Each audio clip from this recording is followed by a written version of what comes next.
My name is Louis Coleman. I am 69 years old and I am a retired architect. To my only son, Terrell, I am just a simple old man, a burden he has to take care of in my old age. He and his new wealthy in-laws certainly thought so. I know this because I came home a day early from my trip. I found my wife Diane crying all alone in our living room, but from the kitchen, I could hear my son laughing. He was laughing loudly with his in-laws as they measured my walls, planning to move me and my wife down into the basement. They thought I was finished. They thought I was powerless. They didn't know that the simple old man they were trying to throw away was secretly a multimillionaire, and they didn't know that I had already set the trap for them. Before I continue this story, tell me in the comments where you are listening from. And please like and subscribe if you believe that respect for our elders is non-negotiable. The flight from Chicago had been smooth. I decided not to call. At 69, you don't get many chances to surprise the woman you've loved for 45 years. I pictured Diane's face, that slow smile that still made my heart ache. I turned my key in the lock. The house was quiet. Too quiet. "Diane," I called out, dropping my carry-on bag in the foyer. "I'm home, baby." The only answer was a muffled sound from the living room. I walked in and my good mood evaporated. Diane was curled up on the sofa, the one we bought together in 1985. Her shoulders were shaking. She was crying a deep, painful kind of sob that tore right through me. "Diane, honey, what is it? What's wrong?" She jumped, startled. Her eyes were red and swollen. "Louis, you're not supposed to be home until tomorrow. I took an earlier flight. What happened? Did someone hurt you?" She shook her head, trying to wipe the tears from her face. They're here, Louis. In the kitchen." I froze. As she said it, another sound cut through the silence of the house. Laughter. It was coming from my kitchen. It was my son, Terrell. But he wasn't alone. I heard the sharp, aristocratic laugh of his mother-in-law, Barbara Preston. "Who's here?" I asked, though my stomach already knew the answer. "Terrell," Diane whispered as if she were afraid to say their names.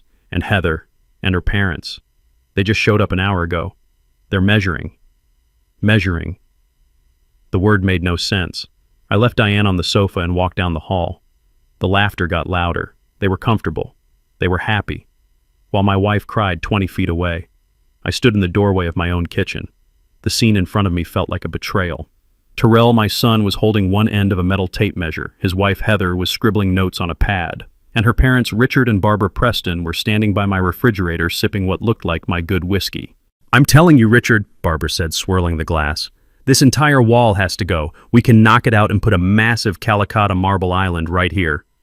Richard Preston, a man who always looked like he was smelling something bad, nodded. "Good bones, but the whole thing is dated. Look at this cabinetry. Oak. It's pathetic." Heather laughed. "I know, Daddy. It's awful. But once we get the new appliances in, it'll be fabulous. Won't it, Terrell?" My son, my 38-year-old son, just nodded, his eyes shining with a greedy light I had never seen before. "It's going to be amazing, honey. Absolutely amazing."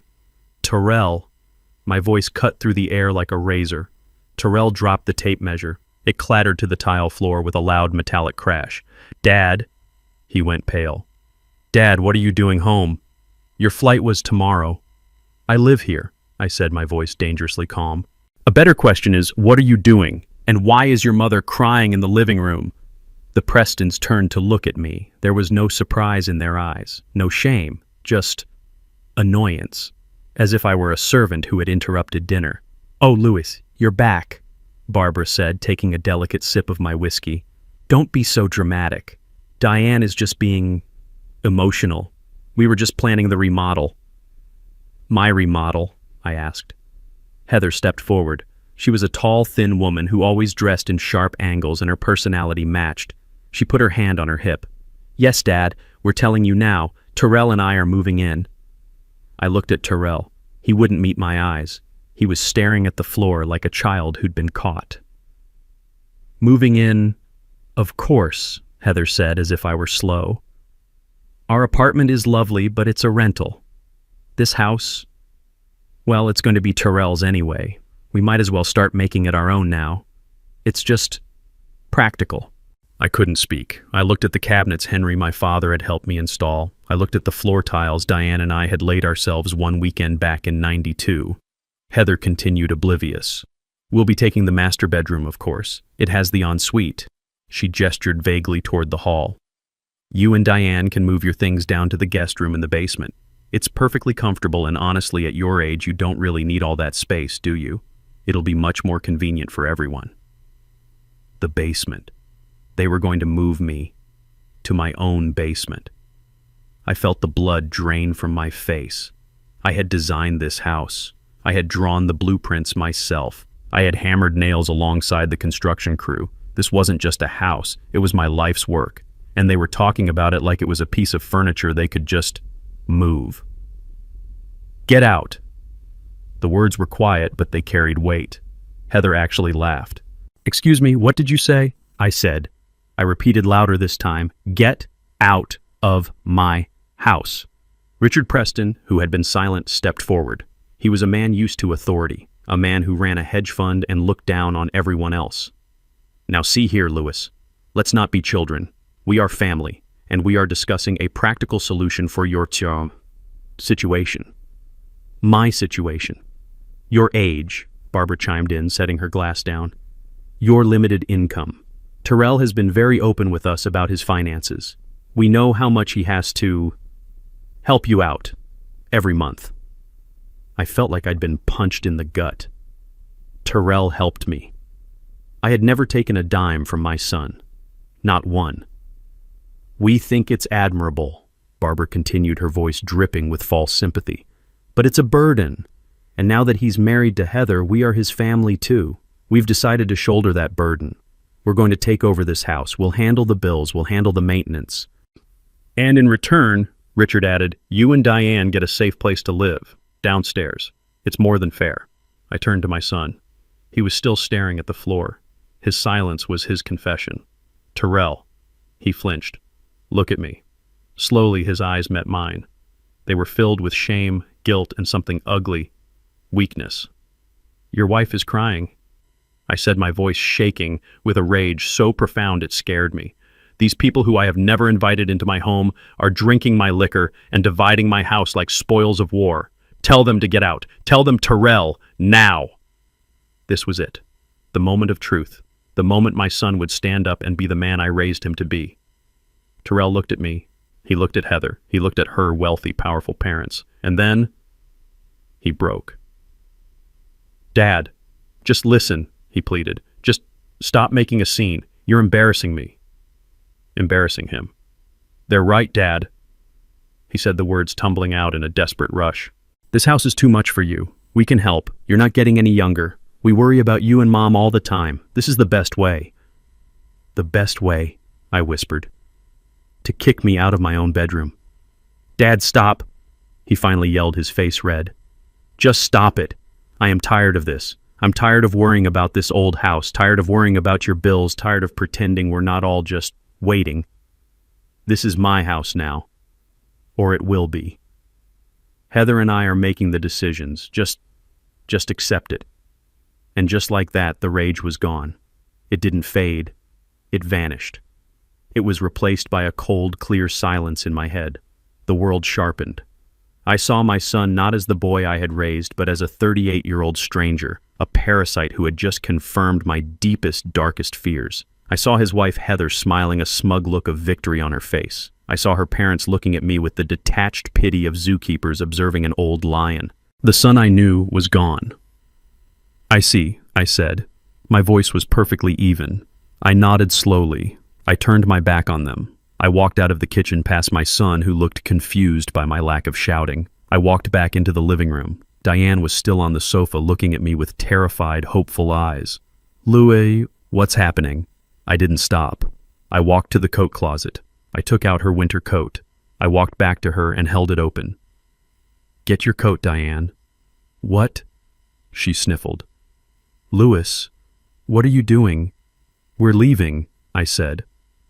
My voice was calm. It was the calm of a general who has just seen the entire battlefield and knows exactly where to strike. Terrell and the others had followed me into the living room. What are you talking about, Dad? Terrell asked, his voice a mix of confusion and irritation. Where are you going? You can't just leave. I helped Diane to her feet, guiding her arms into the sleeves of her coat. She looked at me, her eyes asking 1,000 questions, but she trusted me. She always had. I picked up her small purse from the table. I turned to face my son. I looked at him, at his wife, at her parents. "You said you were taking over," I said. "You said you were making the decisions now." I walked toward the front door. "So take over," I said, pulling the door open. "It's all yours." I guided Diane out onto the porch into the cold night air, and I pulled the door shut behind us. The click of the lock was the loudest sound I had ever heard. It was the sound of an entire life ending and a new one beginning. I didn't call a taxi. I used the black car service I keep on my phone. A dark, spotless Lincoln Navigator pulled up to the curb in less than 2 minutes. Diane was shivering beside me, whether from the cold night air or from the shock I couldn't tell. She looked at the expensive car, then at me, her eyes wide with confusion. "Louis, what are we doing? Where are we going?" "We're going somewhere safe, Diane. Get in." The driver held the door for her. I gave him the address. The Four Seasons, downtown. Diane didn't speak a single word during the entire ride. She just stared out the window, her reflection showing the tear tracks glistening on her cheeks. When we pulled up under the bright, elegant portico of the hotel, she tensed. "Louis, we can't," she whispered, her voice trembling. This place must cost $500 a night. We don't have this kind of money." "It's all right, honey," I said, taking her hand. I walked us to the front desk. The night manager looked up, and his professional smile immediately became one of genuine recognition. "Mr. Coleman, it is a pleasure, sir. We weren't expecting you." "It was a last-minute decision, James," I said. "I need the presidential suite immediately." "Of course, sir. Right this way. We'll have your bags sent up." Diane grabbed my arm, her fingers digging into my coat. "Louis, Mr. Coleman, presidential suite." I just squeezed her hand. "Let's get upstairs first. Then I promise we will talk." The suite was breathtaking. It was larger than the entire first floor of our house. Floor-to-ceiling windows wrapped around the living room, showing the entire city glittering below us like a carpet of diamonds. Diane walked into the center of the room and just stopped. She touched the smooth marble of a side table as if she wasn't sure it was real. "Louis," she said, her voice shaking badly now. "I am scared. What is happening? How do they know you here?" I took off my coat and laid it carefully on a chair. I sat her down on a plush velvet sofa that probably cost more than our old car. "Diane, I need you to just listen for a moment. I have to make a phone call. It is the most important call of our lives." I pulled out my phone. My hands were perfectly steady. The anger from the house had burned away all the shaking, leaving only cold, hard steel. I dialed a number I knew by heart, a number I hadn't called in almost a year. It rang twice in New York. "George Patterson speaking." "George, it's Louis Coleman." There was a sharp intake of breath on the other end of the line. "Louis, it's 3 a.m. here. This must be... Is it... It's time, George," I said. A heavy silence stretched across the line. "Are you absolutely certain?" George's voice was all business now. "You know what this means. Clause 7B is the nuclear button. It cannot be undone. It means Terrell is..." "I am certain," I said, my voice flat. "He just had his wife and in-laws try to move my wife and me into our own basement. He made his choice. Activate it immediately. I want him cut off by morning." "Consider it done," George said. "I'll need you and Diane in my office as soon as possible. 9 a.m. My team will prepare everything." "We'll be there," I said, and hung up. Diane was staring at me, her eyes wide with a mixture of fear and confusion. "Clause 7B. Cut who off, Louis? You're frightening me. Who is George?" I sat down across from her. I had kept this secret for 40 years to protect her. Now I saw that in protecting her, I had left her defenseless. I owed her the truth. I had owed it to her for decades. "George Patterson," I began, "is my attorney, my real attorney, not the local guy we use for our taxes. George is the head of my estate." "Your estate?" "Diane," I said, taking her cold hands in mine. "I have not been completely honest with you or with Terrell, for a very, very long time. I told her everything. I told her about my architectural firm. How when I retired at 55, I didn't just retire. I had sold the firm. More accurately, I had sold my portfolio of structural design patents to an international conglomerate. I didn't just make enough to live on, Diane. I confessed the old lie, tasting like ash in my mouth. I made a lot. More than I ever knew what to do with. How much, Louis? She whispered. The initial sale was for $24 million. After taxes, I put $20 million of it into a blind trust. I called it the Coleman Family Trust. Diane let out a small strangled sound. 20 million. It's grown since then, honey. George manages it. It's closer to 35 million now. But why? She cried, pulling her hands away. It was a cry of betrayal, not of joy. Why would you hide this, our life? The budgeting, the old car, Terrell. Why, because of Terrell. I said, the sadness of it all finally hitting me. I saw what money did to my partner's kids. It made them soft. It made them entitled. It made them weak. I didn't want that for our boy. I wanted him to work. I wanted him to learn the value of $1. I wanted him to be a man, not an heir. So you played poor. I lived simply, I corrected her gently. I gave him everything he needed. His college was paid for by the trust. The down payment on his first apartment, that was the trust. I always told him it was the last of my savings. I truly thought, I was teaching him responsibility. I stood up and walked to the window, looking down at the city. But I was wrong. I wasn't teaching him responsibility. I was just hiding the target. I made him believe I was weak. I made him believe I was simple. I made him believe I was a burden. And he believed it. Diane was silent, trying to process 20 years of lies, trying to reconcile the man she married with the stranger sitting in this palace of a hotel room. So, the house, she finally asked, her voice small. The house they were measuring. The house they are trying to take. I turned to face her. That's the most important part, Diane. The house isn't ours. It never was. What do you mean? I said, feeling the first cold spark of justice. It belongs to the trust. We are just its lifelong tenants. And Terrell, he just tried to evict the landlord. The next morning, Diane and I arrived at George Patterson's office. Diane was still in the clothes from the night before, her eyes red-rimmed and puffy. I, on the other hand, had called the hotel concierge at 6 a.m. and had a new $2,000 charcoal gray suit delivered to my room. When I walked out of the bedroom dressed, Diane gasped. She had never seen me in anything that wasn't off the rack. She was finally, after 45 years, beginning to see the man she had married. George's office was not a small, dusty law firm. It was on the 45th floor of the Wells Fargo Tower, a sprawling space of dark wood glass and expensive abstract art. The receptionist didn't even ask for our names. She simply stood as we entered. Mr. Coleman, Mr. Patterson is waiting for you in the main conference room. Diane clutched my hand. This was a world she had never known I belonged to. We walked into a room with a 20-foot mahogany table. George stood at the far end overlooking the entire city. He wasn't just the friendly voice on the phone. Dressed in a sharp pinstripe suit, he radiated an aura of absolute power. Good morning, Louis.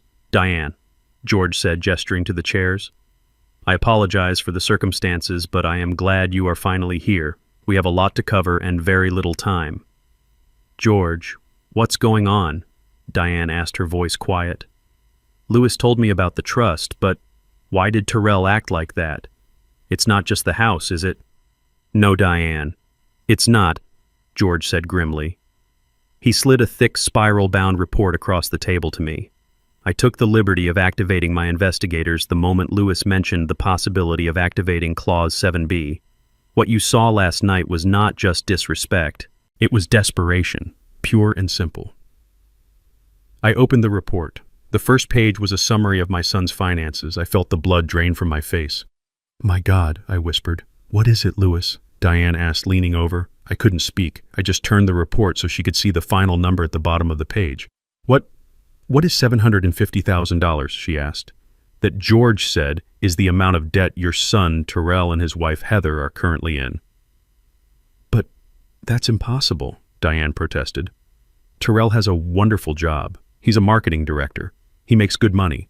He told us he makes $150,000 a year, George interrupted. Which is a respectable salary. The problem is his wife, Heather, spends $300,000 a year. He clicked a remote. The large screen on the wall lit up. It was a spreadsheet. Credit card statements. Neiman Marcus, Saks Fifth Avenue. A lease payment for a new Maserati that Heather was driving. Mortgage payments on a condo they couldn't afford. They are living a lie, Diane. I said, the pieces clicking into place. A complete suffocating lie. But the Prestons, Diane said. Heather's parents. They're rich. Surely they're helping. That's the worst part, George said, clicking to the next slide.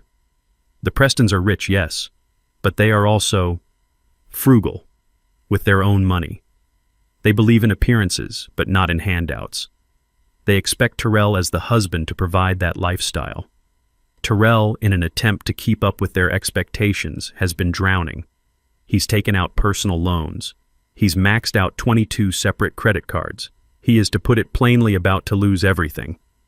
I looked at the numbers at the trips to Aspen, the jewelry purchases. This is why they were measuring my kitchen, I said. They need the money from my house. They need it now. It's worse than that, Louis, George said. His voice dropped and the room felt suddenly colder. What they did yesterday, that was not Plan A, that was Plan B. Plan A, Diane whispered. George looked at me. Louis. I didn't want to tell you this unless it became necessary, but 3 months ago I received a call from the executive manager at the bank that handles the Coleman Trust. He clicked to a new document. It was a scanned copy of an email. 3 months ago, Terrell Coleman and his father-in-law, Richard Preston, scheduled a private meeting with the bank. They brought a lawyer of their own. They petitioned the bank to have the control of the trust's assets frozen. I stood up from my chair. They did what? They attempted to have you, Louis, legally declared mentally incompetent. Diane let out a small, horrified gasp. They presented a file, George continued, full of anecdotal evidence. How you forget things. How you live beneath your means, which they cited as a sign of senile hoarding. How you refuse to manage your own finances, letting them fall into disarray. But we live simply, Diane protested. That was our choice. It was a choice they tried to weaponize against you, George said. They argued that Louis's refusal to live a life of luxury was proof that he was no longer sound of mind. They wanted the bank to grant Terrell emergency signatory power over the trust to protect his father's assets. They wanted the $35 million. I stated, the ice in my veins spreading.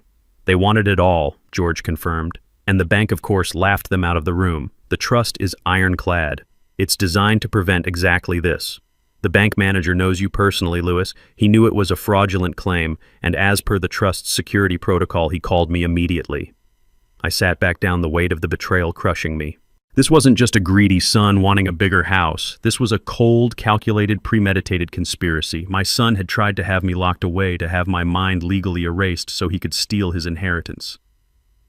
So, yesterday, Diane said, connecting the final piece. Yesterday was Plan B. I finished for her. When they failed to get the trust, they decided to go after the only asset they thought I actually owned, the house. They couldn't get the millions, so they settled for the $500,000 they thought the house was worth. They weren't just moving us to the basement, Louis, Diane said, her voice now hard as steel. They were moving us out of our lives, one way or another. I looked at George. So he did it. He triggered Clause 7B. George Patterson smiled. He triggered it the moment he walked into that bank 3 months ago. Louis, Terrell is already disinherited. He just doesn't know it yet. Diane's hands were shaking, but not from fear anymore. It was rage, a pure, cold rage I had never seen in her. They tried to have you committed, she whispered, her voice low and dangerous. They tried to lock you away. They did, I said, and they failed, so they came for the house. Those vultures, she hissed. Louis, what does this mean? What happens now?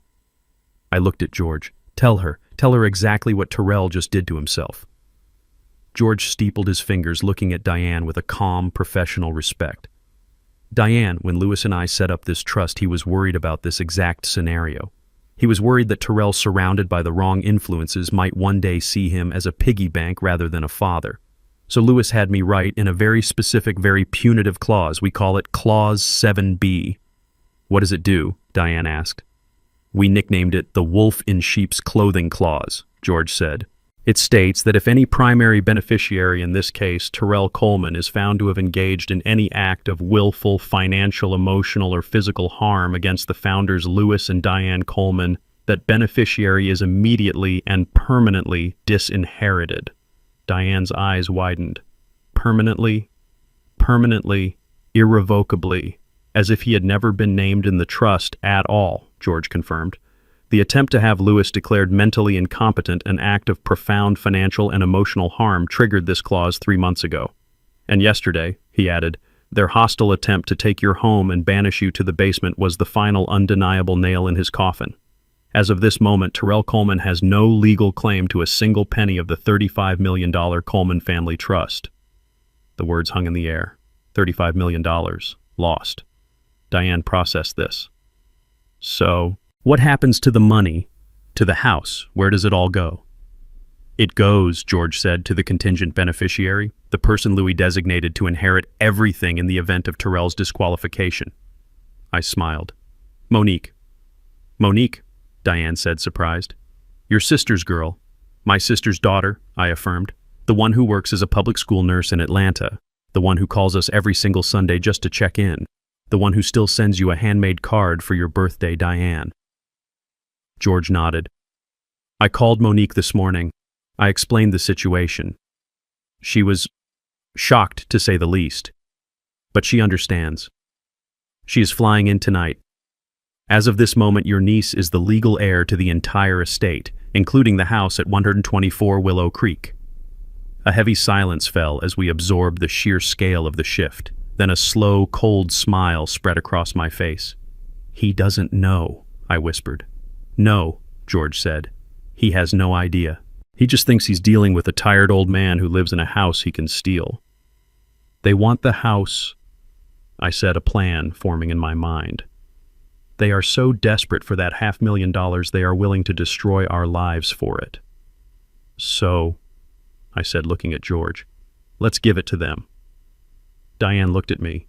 Lewis, what are you talking about? The trap, Diane. They set their trap. Now we set ours. George caught on immediately. His eyes lit up. Oh, that is brilliant, Louis. Diabolical and perfectly legal. What are you two planning? Diane asked, her voice a mix of fear and excitement. George leaned forward. Your family. Diane thinks you are weak, old, and senile. They think they've won. They think Lewis ran away last night like a scared dog.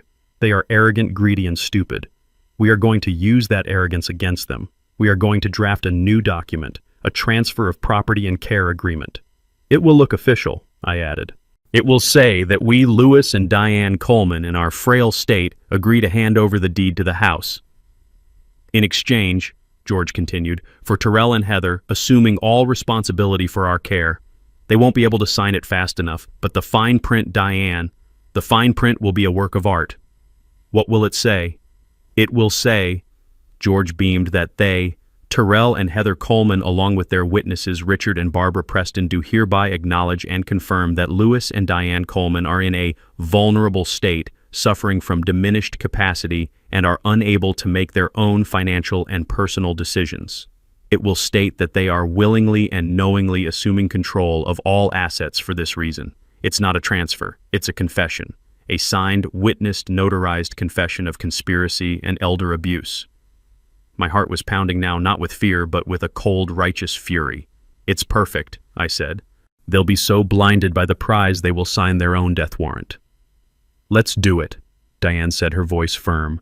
I picked up my phone. My hand was steady. I dialed Terrell's number. He answered on the first ring. He must have been staring at his phone, panicking. Dad! Dad! Where are you, Mom? Is she okay? We've been so worried. His voice was a perfect imitation of a concerned son. It made me sick. I let out a long, weary sigh. I made my voice tremble. Terrell. Son. Dad. What's wrong? Your mother and I, we're at a lawyer's office, I said, playing the part of a broken, defeated man. We've been talking all night, and maybe you're right, son. I heard a sharp intake of breath on his end. Silence. What do you mean, Dad? He asked, his voice cautious, not daring to hope. We're old, I said, letting my voice crack. Diane is a wreck. I can't fight this anymore. You said you'd take care of us. You said you'd handle everything. The house, it's too much. Oh, Dad, he breathed. The relief in his voice was disgusting. Yes, of course, we'll take care of everything. You're doing the right thing, I promise. Good, I said. Then, I need you to come down to the lawyer's office, George Patterson, in the Wells Fargo Tower. I want to sign the house over to you, officially. Let's just get this over with. There was a pause. I could almost hear the gears turning in his head, the greed overwhelming any tiny speck of caution. You're serious, he whispered. You'll sign the house over today. Yes, I said. 2 p.m. Bring Heather, and bring her parents. They seem to be involved. I want everyone here as witnesses, so it's all legal. Yes, Dad, absolutely. His voice was bright, triumphant. We'll be there 2 p.m. Don't you worry about a thing. We'll take care of you from now on. I know you will, son, I said. I know you will. I hung up the phone. I looked at Diane, her face pale but resolute. I looked at George, who was already dictating the terms of the agreement to his assistant. He's hooked, I said. George smiled. The trap is set. At precisely 2 o'clock in the afternoon, the heavy glass doors of the conference room swung open. My son Terrell and his wife Heather entered first. They were followed closely by her parents Richard and Barbara Preston. They were not the same people from the night before. They had gone home showered and dressed for what they clearly believed was their coronation day. Terrell wore his most expensive-looking suit, a navy blue one I'm sure was bought on credit. Heather was in a bright white pantsuit looking like a triumphant CEO about to close a major deal. Barbara Preston was dripping in gold jewelry, her smile sharp and predatory. Richard just looked smug, as if he had personally orchestrated this entire victory. Dad, Terrell said, walking over and placing a hand on my shoulder. His hand felt heavy, proprietary. I'm so glad you're seeing reason. This is for the best, for everyone. Heather glided over to Diane. Mother Diane, she said, her voice dripping with fake honey. You look so tired, poor thing. Don't you worry. From now on, we'll handle everything. You won't have to lift a finger. You won't regret this. Let's get this over with, Richard Preston announced, pulling out a chair at the head of the table as if he owned the place. We have celebratory dinner reservations at 7. George Patterson, ever the professional, gestured for them to sit. Thank you all for coming on such short notice. As Mr. Coleman expressed to his son, he and Mrs. Coleman have had a long night of discussion and have come to a significant decision. He slid 4 thick, professionally bound documents across the polished mahogany table. This, George said, is the care and property transfer agreement. It's a comprehensive document. Heather's eyes were practically glued to the cover sheet. She was vibrating with impatience. Let me summarize the key points. George continued, his voice a calm, legal monotone. The agreement states that Mr. and Mrs. Lewis Coleman, the founders, agree to transfer the full deed and title of the property at 124 Willow Creek to Mr. and Mrs. Terrell Coleman. Heather let out a small, sharp sigh of relief. In exchange, George went on, Mr. and Mrs. Terrell Coleman agree to provide comprehensive lifetime care for the founders. This includes, but is not limited to, housing, medical supervision, and all financial management. Yes, absolutely, we agree, Heather said, reaching for the pen in the center of the table. 100%. Where do we sign? George held up a hand. Patience, Mrs. Coleman. We must do this by the book. There are several signature pages. He turned to Richard and Barbara. And since you, Mr. and Mrs. Preston, were present during the initial family discussion last night and are here today, we would be grateful if you would sign as official witnesses to this agreement. Witnesses, of course, Richard said, puffing out his chest. Excellent, George said. Your signatures will be on page 8. It's just a standard witness attestation. It verifies that you are present, that you are party to this agreement, and that you can attest to the founder's state of mind. Their state of mind? Barbara asked, her smile tightening. Yes, George said smoothly, flipping through the pages. Right here. By signing, you attest that you have personally observed and agree that Louis and Diane Coleman are now in a state requiring dedicated supervision and are making this decision based on their acknowledged inability to manage their own affairs. Richard and Barbara looked at each other and smiled. They thought this was brilliant. They thought this legally cemented their argument that we were senile. Of course, Richard said, nodding. We are happy to attest to that. We've been saying it for months. They are clearly in need of supervision. Wonderful, George said. Then please let's begin. He passed the first copy to Heather. She didn't even open it. She flipped directly to the last page and signed her name with a flourish. Terrell followed his signature, messier, more nervous, but just as fast. They didn't read a single word. They didn't read the clauses confirming their acknowledgement of our diminished capacity. They didn't read the fine print detailing their willingness to assume control. They just signed. Then George passed the next two copies to Richard and Barbara. They too flipped to page 8 and proudly signed their names as witnesses legally attesting to our incompetence. Finally, George slid the last copy to me and Diane. I looked at Diane. Her hand was steady. She picked up the heavy, expensive pen. She signed her name. Then I signed mine. George gathered all 4 copies, stacking them neatly. Well, he said, tapping them on the table, that seems to be everything. Heather stood up, beaming. She clapped her hands together once. Perfect. Well, that's that. Terrell, darling, we need to call the contractors. They can start on the master bedroom tomorrow. She turned to me. Dad, Mom, we'll help you start packing your things for the basement as soon as we get home. It will be so much cozier for you down there. Terrell looked relieved, as if the weight of the world, or at least $750,000 of it, had been lifted from his shoulders. I let the silence hang for a moment. I watched them bask in their victory. I saw the greed, the relief, the sheer, unadulterated arrogance. I let them enjoy it for a full 10 seconds. Then I looked at George. He nodded. Actually, I said, my voice clear and strong, cutting through Heather's happy chatter. We're not quite finished yet. Heather's smile faltered. What do you mean we signed everything? You did, I agreed. But there's just one small logistical problem with the document you just signed. A minor detail, really. Richard Preston narrowed his eyes. What detail? I leaned forward. The house. I don't actually own it. Heather's triumphant, beaming face was a picture of pure greed. Richard Preston looked smug. He felt he had just successfully brokered the deal of a lifetime, securing his daughter's future by helping to dispose of her inconvenient in-laws. Actually, Mrs. Coleman, you are not quite finished yet, George said. His voice had changed. The friendly, accommodating tone was gone. In its place was a sharp, cold precision, the voice of a lawyer who was no longer negotiating but dictating.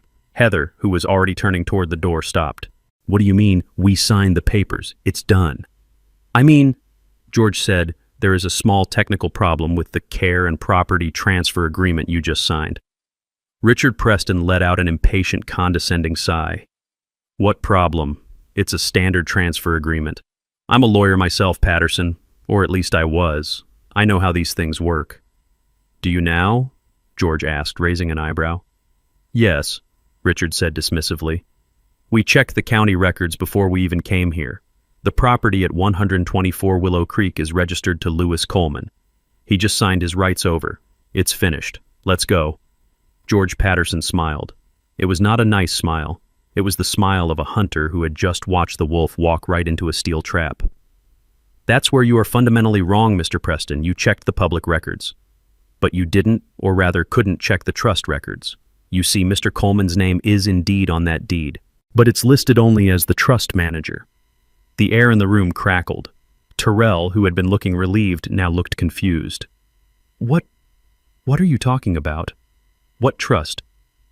The actual legal and indisputable owner of that property, George continued, and has been for the past 20 years, is the Coleman Family Trust. The what? Heather's voice was a high-pitched squeak. The Coleman Family Trust, I said, speaking up for the first time since they had entered. My trust. The one I established in 2005, right after I sold my company. Terrell looked at me, his face a mask of total blank confusion. You have a trust? What? Like a small bank account for retirement? No, son. I said, leaning forward. Not like a small bank account, like all the bank accounts. Barbara Preston let out a short, ugly laugh. A trust. Don't be ridiculous. You live in that sad little house. You drive that 10-year-old car. You're just a retired architect. What could you possibly have in a trust? A few $1,000s, this is a pathetic waste of our time. I looked at Barbara. I let her arrogance, her complete and total misjudgment hang in the air. I let her feel superior for one last glorious second. George, I asked, my voice calm, what is the current valuation of the Coleman Family Trust? George looked down at a different folder, a thick one they had not seen before. As of this morning's market open, Mr. Coleman, the trust's liquid and fixed assets are valued at $35,421,000 and change. The silence that followed was so profound I could hear the faint hum of the air conditioning. I could hear Diane let out a shaky breath beside me. She knew, but hearing the number said out loud in this room was still a shock. Terrell just stared at me. His mouth opened, then closed. No sound came out. Richard Preston's smug, fleshy face dissolved. He looked like he had been physically struck. 35 million. But the most beautiful reaction, the one I will treasure, was Heather's. Her face went through a rapid, spastic series of emotions. First complete confusion, then total disbelief, then a wild, ecstatic, all-consuming joy. Her eyes lit up like a Christmas tree. 35 million, she breathed, looking at Terrell, her voice trembling. Baby, we're rich. She actually started to laugh, a high-pitched, hysterical sound that was half sob. He has $35 million. Oh my God, Terrell, we're rich. She launched herself at Terrell, who was still paralyzed, throwing her arms around his neck. We're rich. We don't need the stupid house. Who cares about the house? We get the trust. She pulled away from him and turned to me, her entire demeanor changing in an instant. The fake honey was gone, replaced by a frantic, desperate, clawing adoration. Dad! Oh, Dad, I mean Lewis. I knew it. I always knew you were special. I always told Terrell your father is such a dignified man, so wise. Stop. My voice was cold. It cut through her hysterical rambling and stopped her mid-sentence. What? She asked, her smile faltering. You're not rich, I said. He's not rich. You get nothing. She froze. What? What do you mean, Terrell? He's your son. He's the beneficiary. He was, I said. But the agreement... Heather stammered, pointing frantically at the documents on the table. We signed. We have a deal. Ah, yes, George Patterson said, picking up the stack of papers they had so eagerly signed. He held them up. The Care and Property Transfer Agreement. Thank you for this. It is an incredibly valuable document. Heather looked at her father, confused. See, it's valuable. Oh, it is, George agreed, but not as a transfer of property. As I said, that part is completely void, since Lewis doesn't own the house he was transferring to you. No, this document is valuable as a confession. Richard Preston's face went from pale to a sickly gray. He finally understood. A confession, Terrell whispered. Yes, I said, looking right at my son.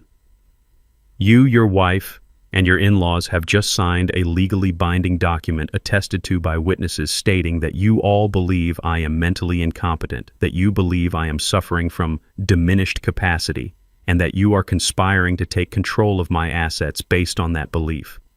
You just handed me all the proof I will ever need for a court of law. Terrell stared at the papers, then at me, and then at George. The color was draining from his face, only to be replaced by a dark, ugly flush of anger. So, what? He suddenly shouted, slamming his flat palm on the mahogany table. The sound made Heather jump and Diane flinched. So what? It's a stupid piece of paper. It's a trick. It doesn't mean anything. He turned his wild eyes on me, his voice pitching higher, cracking with panic. You can't do this. I am your son. I am your only son. I am the beneficiary. That trust, that $35 million, it's mine. You can't just take it away from me. He can't. Right, Richard, tell them. He was looking at me, but he was pleading to his wife, to his in-laws, trying to reassure them, trying to reassure himself. It's my birthright. You were the beneficiary, Terrell, I said. My voice was quiet. The calm in the room seemed to terrify him more than any shouting could. You were the beneficiary right up until 10:15 a.m. on Tuesday, August 12th, 3 months ago. Terrell froze. I don't know what you're talking about. Don't you? I asked. August 12th, a meeting at the First National Trust Bank. You, your father-in-law Richard here, and a lawyer from his firm. Does that ring a bell? Terrell's face went slack. He looked like he had been shot. How did you know about that? The bank? They said it was a confidential inquiry. They called me, George Patterson interjected, his voice like ice. The moment you left the building. As the administrator of the Coleman Trust, I am legally obligated to investigate any hostile inquiries or attempts to seize control of the assets. Hostile inquiries? Terrell stammered, grasping for a defense. I was just asking questions. I was worried about him, about his state. You were not asking questions, Terrell, I said, finally standing up. I felt tall. I felt powerful. You were making accusations. You told the board members that I was senile. You told them I was hoarding. You claimed my simple private lifestyle was proof of advanced mental decay and a danger to myself and the estate. You brought a lawyer and you petitioned the board to have me declared mentally incompetent and to grant you emergency signatory power over all $35 million. That, George said, was a profound tactical error, because that singular act of profound willful betrayal triggered Clause 7B. Clause 7B, Heather whispered, her face ashen. What is Clause 7B? That, I said, is the part of the trust I prayed to God I would never have to use. I walked around the table until I was standing right in front of my son. He was shaking. When I set up this trust, I knew your heart, Terrell. I knew it was good, but I also knew your weakness. I knew you were easily influenced. I knew you desperately wanted to be liked by people like them. I gestured to the Prestons. People who only value what things cost. So I had George build a defense mechanism into the very heart of the trust. A fail-safe, a poison pill. We call it the wolf in sheep's clothing clause. Diane, who had been silent, spoke her first word since they had entered. Her voice was cold. Explain it. It states, I said, looking directly into Terrell's terrified eyes, in very simple, ironclad legal terms, that if the primary beneficiary, Terrell Coleman, or any person acting in concert with him, like his wife or his in-laws, is found to have committed willful financial, emotional, or physical harm against me or your mother, that beneficiary is immediately, automatically, and permanently disinherited, as if he had never been named in the first place. Permanent, Diane echoed. It was a judgment. The moment you sat in that bank and tried to have me erased from my own life, Terrell, I said you erased yourself from my legacy. You get nothing. Not the house, not the savings, not a single penny of the trust. Not now, not ever. The words settled in the room like dust. Richard Preston was the first to react, sputtering, his legal mind grasping for a loophole. This is outrageous. It's coercion. It's a contract of adhesion. It won't stand up in court. We'll fight this. George Patterson actually chuckled. A cold, dry sound. Fight it with what, Mr. Preston? It already has stood up. The trust was vetted against this exact challenge by 2 federal courts when it was drafted. It is ironclad. Your client disqualified himself 3 months ago with his own actions. George held up the stack of papers they had just signed. And to make matters worse, he and all of you just signed a full notarized confession admitting to the very acts that disqualify him. The game is over. You lost. And that was when Heather understood. The house was nothing. The $35 million, the fantasy, the entire reason she was in this room, the entire basis of her marriage. It was all gone. It had never been hers. She looked at Terrell, her face a mask of pure reptilian hatred. You idiot, she hissed at him. You failed. And then her eyes rolled back in her head and she collapsed, sliding gracelessly out of her expensive chair and onto the Persian rug in a dead faint. Heather was still on the floor, propped up on one elbow. Her expensive white pantsuit was smudged with dust from the rug. Richard and Barbara Preston were frozen in their chairs, their faces a sickly shade of gray, looking like statues in a museum of their own arrogance. Terrell, my son, was the only one moving. He was shaking his head over and over as if he could physically deny the words he had just heard. He ignored his fainted wife. He ignored his stunned in-laws. He only looked at me, his eyes wide with a desperate childish panic. "No," he whispered. "No. If not me, then who?" His voice cracked. "Who gets it? Who gets the house? Who gets everything? It doesn't just disappear, does it?" He looked around the room as if the $35 million was a physical object, a trophy that had been promised to him, and he was terrified it had just vanished. I didn't answer him. I didn't have to. I simply turned my head and nodded to George. "George, I believe our other guest is waiting. Would you please ask her to join us?" George pressed a small button on the conference room intercom. "You can come in now, Monique." The side door, the one leading to George's private office, opened. A young woman walked in. She was about 30 years old, wearing simple blue nurse's scrubs. Her hair was pulled back in a practical ponytail, and her face was kind but etched with a deep sadness. It was my niece, Monique, my sister's daughter. Terrell's head snapped toward her. His confusion instantly curdled into a new, raw, burning rage. "Monique, what the hell are you doing here? This is a private family meeting. Get out." On the floor, Heather had managed to sit up. Her hair was a mess and her makeup was starting to run. She saw Monique and her face twisted in contempt.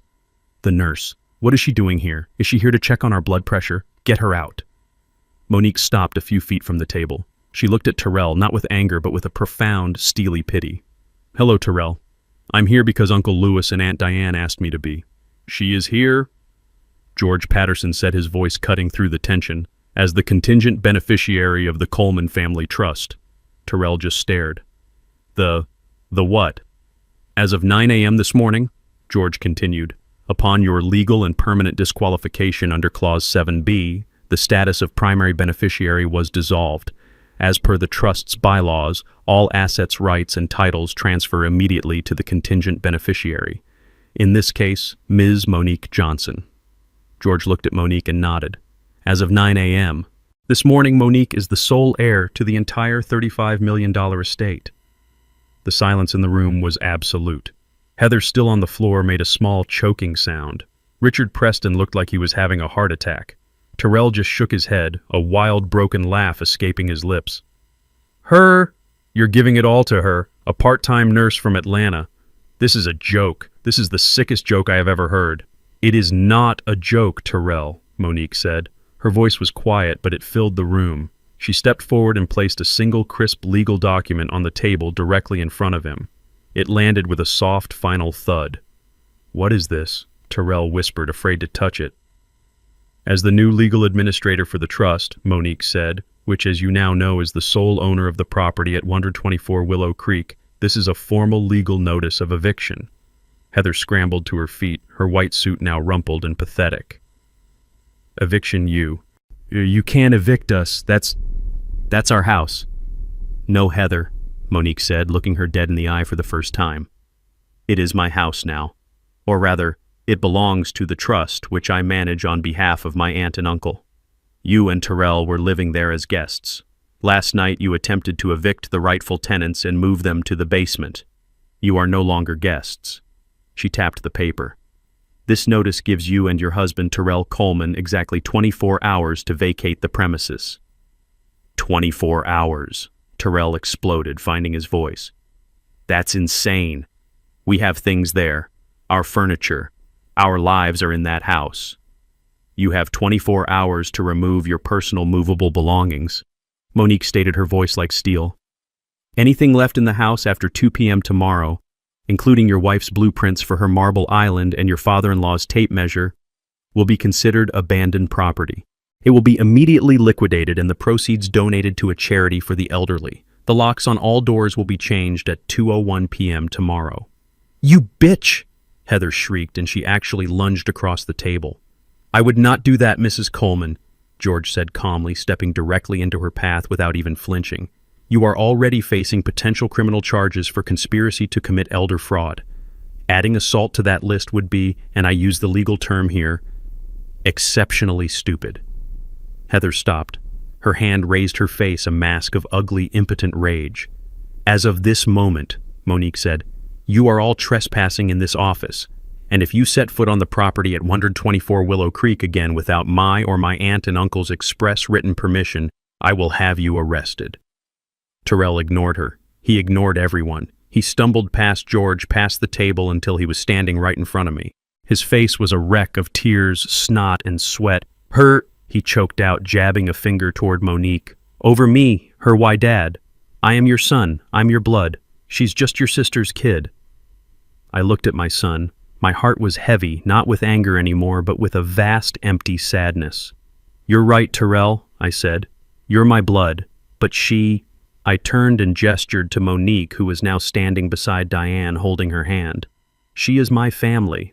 She is the one who calls Diane every Sunday just to talk. She is the one who remembers my birthday, not with a text message, but with a handwritten card.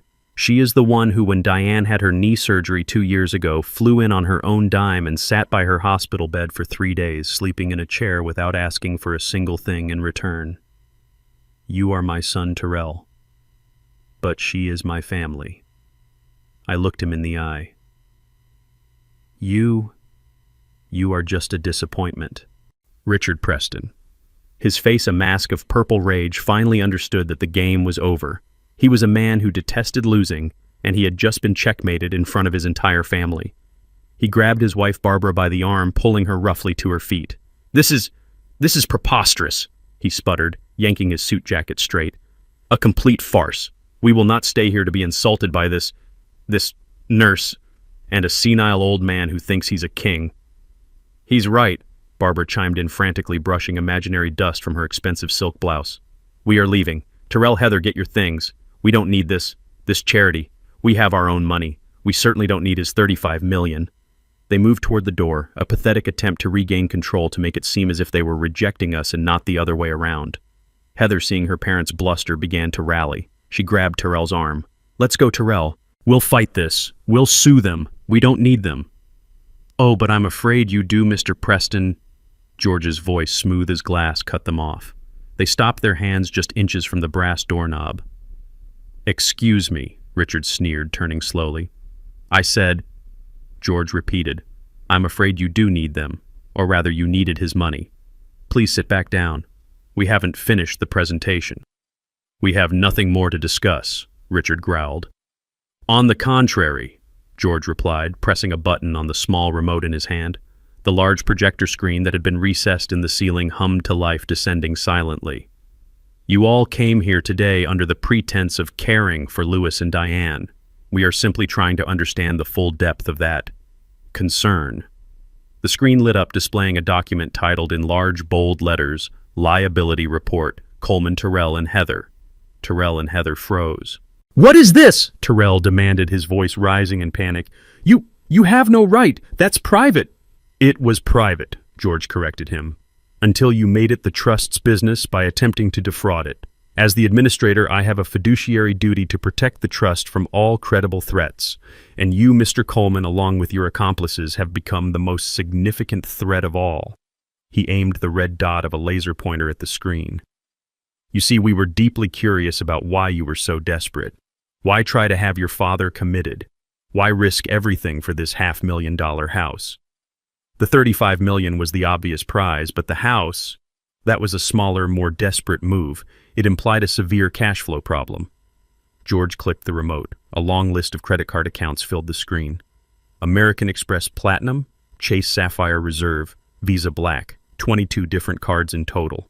"You two," George said, addressing Terrell and Heather directly, "are living a spectacular lie. Your combined income before taxes is approximately $150,000 per year." "That is none of your business." Heather snapped, her face pale. "It is now," George said, "because your combined spending according to these statements from the last 12 months was just over $305,000, a deficit of $155,000. But of course it gets much worse." He clicked again. A new slide showed personal loans, payday advances, and applications for a second mortgage on their condo. "Add it all together," George said, his voice echoing in the silent room. "Your current unsecured high-interest debt totals $754,212.90. "What?" The voice was not Terrell's. It was Heather's. She turned to her husband, her face bone-white with a dawning, sickening horror. 700,000, she whispered, her voice barely audible. Terrell couldn't look at her. He was staring at the screen, at the numbers that represented his total ruin, all of it exposed under the harsh fluorescent lights. You told me it was 200, she shrieked, her voice cracking. You told me it was a single bad business loan. You lied to me. Terrell finally looked at her, his face crumbling. I was going to fix it. I just needed one big win. You thought what? Heather screamed, tears of rage now streaming down her face. You thought you'd steal my father-in-law's house to pay for your... What is this? This? George said helpfully, clicking to the next slide, is a detailed transaction history from 6 different offshore online sports betting sites. It appears, Mr. Coleman, that the vast majority of this debt isn't from buying your wife expensive bags. It's from gambling. You've gambled away nearly $500,000 you never had. Heather looked like she was going to be physically ill. She backed away from Terrell as if he were contaminated. Richard Preston, however, looked almost relieved. He saw an opening to distance himself. A gambler, he said, his voice dripping with theatrical disgust. My God, Barbara, can you believe it? This con artist married our daughter. He played us all, Barbara agreed, clutching at her pearls. He was going to drag our poor Heather down with him, the liar. Ah, but that's not entirely true, is it? George said, his voice dangerously soft. Richard and Barbara froze. What do you mean? Richard asked. George clicked the remote. The screen changed. Now it read, Preston, Richard, and Barbara, financial inquiry. What is this? Barbara stammered, her fake indignation vanishing. You have no right to our finances. Again, I do, George said. The moment you signed that document as witnesses to a fraudulent act, you legally made yourselves accomplices in this conspiracy. I had to know why a supposedly wealthy man like you, Richard, would risk his entire reputation on such a flimsy, illegal scheme. Unless, of course, you were just as desperate as your son-in-law. The screen lit up with new data. It seems your boutique hedge fund, Mr. Preston, isn't doing so well. In fact, it's been under active investigation by the SEC for serious capital irregularities for the last 6 months. Richard Preston stopped breathing. My investigators found that you have been borrowing heavily from your clients' trust accounts to cover your own catastrophic market losses, George said. You're not just broke, Richard, you're insolvent, and you are about to be indicted. You monster! Barbara shrieked, turning on her husband. You told me the business was fine. You said you were a genius. And you, Richard roared back, his face purple, you told me your mother gave you that money. That's a lie. Oh, isn't it? George said, clicking one last time. And you, Barbara, that generous help you gave your daughter, the money for her Maserati, the down payment on the condo, that wasn't from your husband's successful business. We traced the transactions. You have been systematically draining your own 88-year-old mother's retirement account without her knowledge, an account, I might add, that she kept at our bank. You common thief, Richard howled at his wife. You're one to talk. You fraud.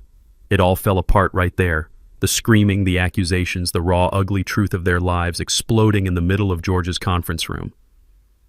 It was beautiful. George Patterson let them implode for a full minute, a symphony of destruction. Then he cleared his throat. It seems, he said, turning off the screen, plunging the room back into a heavy silence, that you weren't a healthy family trying to help an old man. You were a house of cards already collapsing, and you were all trying to use Louis and Diane as your foundation. The meeting is over. The heavy silence in the room stretched for a full 10 seconds. It was broken by Heather. She hadn't fainted. She had been calculating. She slowly, very slowly got to her feet, her face pale, her eyes fixed on my son Terrell. You, she whispered. Her voice was no longer sweet or faked. It was a low reptilian hiss. You lying, worthless, fraud. Terrell, who was still staring at the blank screen where his $35 million had just vanished, flinched. What, Heather? I didn't lie. I thought... You thought... She shrieked, her voice suddenly climbing into a hysterical register that made everyone wince. You thought... You told me your family was old money. You told me your father was modest and eccentric. You told me this house was just the beginning. I was trying to give you what you wanted, Terrell yelled back, his desperation finally finding an outlet in anger. I was trying to keep up. Who was the one who needed the Maserati, who had to have the condo in the city, who spent $10,000 on a single handbag last week? Because you told me we could afford it, she screamed, taking a step toward him, her hands clenched into fists. I was trying to make it work. I was managing it. Barbara Preston, who had recovered from her own shock, stood up. Her voice was dripping with venom. You call $750,000 in gambling debts managing it. You are a degenerate, Terrell. You married our daughter under false pretenses. You are a common con artist. Oh, I'm the con artist. Terrell laughed a high, broken, terrible sound. Your husband is a crook. He's about to be indicted by the SEC, and you? He jabbed a finger at Barbara. You stole from your own 88-year-old mother. You're a pack of hypocrites, a family of vampires. Richard Preston let out a roar and lunged across the table. You ungrateful little, I'll kill you. Gentlemen. George Patterson's voice was not loud, but it cut through the chaos like a whip. He stood between Richard and Terrell. That is enough. The room fell silent again, the air vibrating with raw hatred. This, George said, gesturing to the four of them with complete disgust, is a place of business. It is my office. You will not turn it into a whatever this is. The meeting, as I stated before, is over. The trust is secure. The documents are signed. Now I must insist that you take your family disputes elsewhere, immediately. Heather wasn't looking at her parents. She wasn't looking at George. She was just staring at Terrell, and I could see the final cold calculations clicking into place behind her eyes. This wasn't just anger anymore. It was grief. But she wasn't grieving the man. She was grieving the money. So that's it. Terrell whispered, his voice hollow. He saw it too. It was always just the money. Heather, busy gathering her expensive purse, ignored him. You never loved me, Terrell said a little louder. You loved this. He gestured around the opulent office. You loved the idea of this, the 35 million. Heather finally stopped. She turned to face him. Her face was cold, composed, and stripped of all emotion, all the fake love, all the honeyed words. Well, he was rich, she said, her voice flat. And you were too stupid to even inherit it correctly. You couldn't even manage that one simple thing right. That was the bullet. I watched my son absorb it. I saw the last spark of the weak, desperate boy who had tried so hard to please her just die. He straightened up. He looked at her, truly looked at her as if for the very first time. You are a monster, he whispered. Heather just laughed, a short, ugly, humorless bark. No, Terrell, I'm just practical. And you turned out to be a very, very bad investment. She turned to her parents. Let's go. I need a drink. I need to call my lawyer. Wait, Terrell said. She turned back, her face a mask of irritation. What now? Are you going to beg? It won't work. Terrell slowly, deliberately held up his left hand. You forgot this. He twisted the simple gold wedding band off his finger. It was my own father's ring, the one I had given him when he told me he was getting married. He looked at it, then threw it on the polished floor. It skittered across the mahogany and came to rest right at her designer shoes. I'm divorcing you, he said. Heather looked down at the ring. Then she looked back at him. She laughed again, that same horrible, brittle laugh. Divorce me. You can't afford to divorce me, you fool. Wait. She stopped. The final, terrible realization hit her. There's nothing to take. Exactly, I said from my chair. Heather's face crumpled. The last shred of her composure shattered into pure, unadulterated fury. She ripped the massive, glittering diamond ring, the one he had bought her with a fraudulent loan, off her own finger. Fine, she screamed. You want it? Have it. She didn't throw it on the floor. She threw it directly at his face. Terrell ducked, and the ring, worth a fortune he never had, hit the glass conference room wall behind him with a sharp tink. I would rather go home and live with my criminal parents. She spat, her voice thick with venom. Than spend one more second breathing the same air as a broke, pathetic failure like you. She grabbed Barbara's arm. Let's go. I'm calling my lawyer. I want an annulment. Barbara, looking completely defeated and 10 years older, let her daughter pull her from the room. Richard Preston was the last to leave. He didn't look at his wife or daughter. He stopped at the door, turned, and looked right at me. His eyes were cold dead and full of a hatred that was almost tangible. You, he growled, his voice low, you enjoyed this. You planned this whole thing, this entire humiliation. No, Richard, I said, meeting his gaze. I didn't plan. I just lived my life quietly. You planned. You conspired. You were the ones who were arrogant. I just had a better emergency exit. He stared at me for a long, terrible moment, the promise of future battles hanging in the air between us.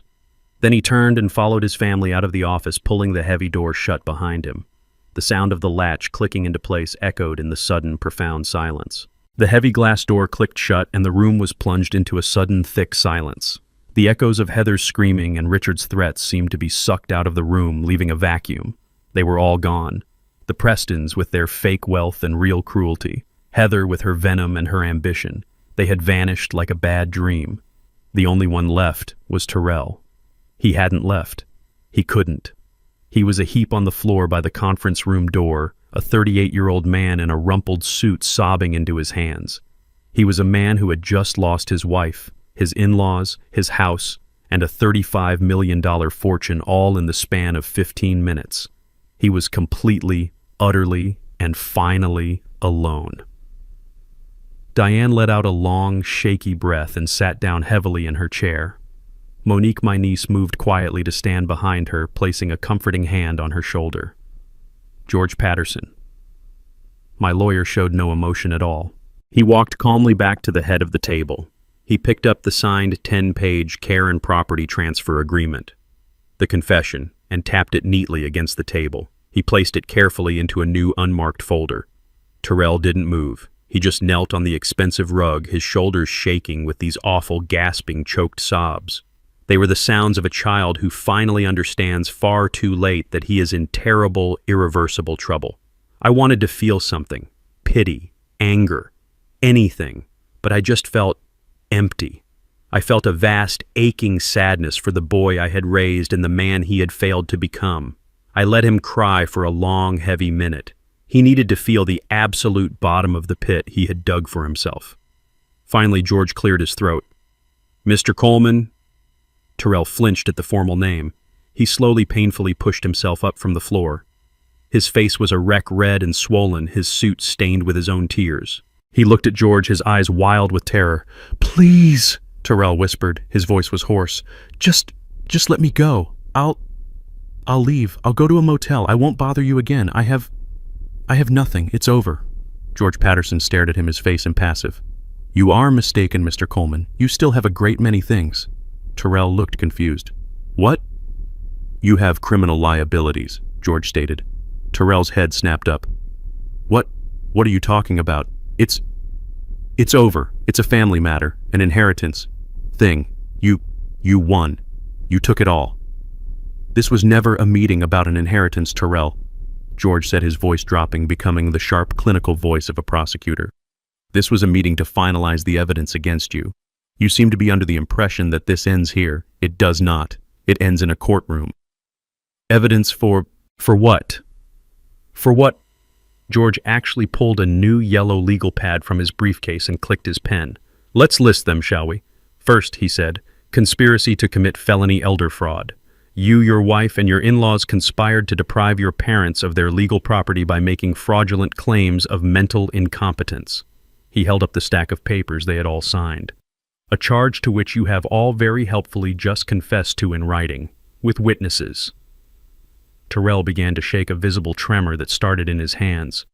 No, we just thought... Second. George continued writing on the pad. Attempted wire and bank fraud, a federal offense. 3 months ago, you and Richard Preston personally petitioned the First National Trust Bank to gain control of the Coleman Trust's assets, making false claims about your father's mental state. The bank's security footage is excellent. The manager's testimony is even better. I was just worried about him, Terrell pleaded. Third, George went on, ignoring him. Forgery, attempting to access bank funds using what you believe to be your father's authority. And finally, my personal favorite, felony elder abuse. You intentionally and systematically inflicted profound emotional and mental distress on your parents, both citizens over the age of 65, for the explicit purpose of financial gain, in this state that carries a mandatory minimum prison sentence. The word hung in the air. Prison. Terrell's face went from pale to a sickly greenish white. He wasn't crying anymore. He looked like he was going to be sick. Jail, he whispered, his voice cracking. You're talking about jail. I'm talking about prison, Terrell. George said, his voice like ice. Men like Richard Preston, white-collar criminals, they get prison. But men like you who gamble away $750,000 and then try to defraud their elderly parents to cover it up, judges are not kind to men like you. Terrell's legs buckled and he collapsed back into the nearest chair. He didn't look at George. He didn't look at Diane. He turned his wide, terrified, pleading eyes to me. Dad, he choked out. Dad, please. You wouldn't. He stumbled out of the chair and fell to his knees in front of me. He grabbed the legs of my new suit. Dad, please, you wouldn't send your son to prison. You wouldn't do that. It was Heather. It was her parents. They put those ideas in my head. They told me it was normal. I was desperate. I love you, Dad. I've always loved you. Please don't do this. I looked down at the 38-year-old man sobbing at my feet. You love me, I repeated. The words felt like gravel in my mouth. You tried to have me declared insane and locked away in a nursing home, Terrell. Is that what love looks like to you? You stood in my kitchen in my house and you told me I should just accept being moved to the basement. I didn't, he sobbed. I was scared. You were greedy, I said. And now you are pathetic. You ask me if I would send my son to prison. Let me ask you, would a son try to send his father to a mental asylum? You already have my answer. You gave it to me yourself last night. I looked at George. George, is there a way for him to avoid this? Terrell looked up, his face slick with tears, a new desperate hope flooding his eyes. Yes, George said. As I told Mr. Coleman before this meeting, he is, conditionally, merciful. He is willing to instruct my office not to forward this entire beautiful airtight file to the district attorney's office. Anything, Terrell cried, still on his knees. I'll do anything, Dad. I swear, anything. On one, George said, very specific set of conditions. They are absolute. They are non-negotiable. Do you understand? Terrell nodded frantically. Yes, just tell me. First, George said, you will sign the full and detailed confession of your actions which my team has already prepared based on the document you signed earlier. Second, you will sign the divorce papers we are drafting right now, citing irreconcilable differences and waiving all claims to any community property present or future. Third, you will agree to a permanent 500-mile restraining order against Heather Preston and her parents. We must ensure you are never again under their toxic influence. Yes, I'll do it, Terrell said, nodding, grabbing at the chance. Is that it? I'll sign it all. I'll do it right now. And fourth, George said, his voice dropping, the most important condition, the one that Mr. Coleman, your father, designed himself. The heavy glass door clicked shut, plunging the room into a sudden, thick silence. The echoes of Heather's screaming and Richard's threats seemed to be sucked out of the room, leaving a vacuum. They were all gone. The Prestons with their fake wealth and real cruelty. Heather with her venom and her ambition. They had vanished like a bad dream. The only one left was Terrell. He hadn't left. He couldn't. He was a heap on the floor by the conference room door, a 38-year-old man in a rumpled suit sobbing into his hands. He was a man who had just lost his wife, his in-laws, his house, and a $35 million fortune, all in the span of 15 minutes. He was completely, utterly, and finally alone. Diane let out a long, shaky breath and sat down heavily in her chair. Monique, my niece, moved quietly to stand behind her, placing a comforting hand on her shoulder.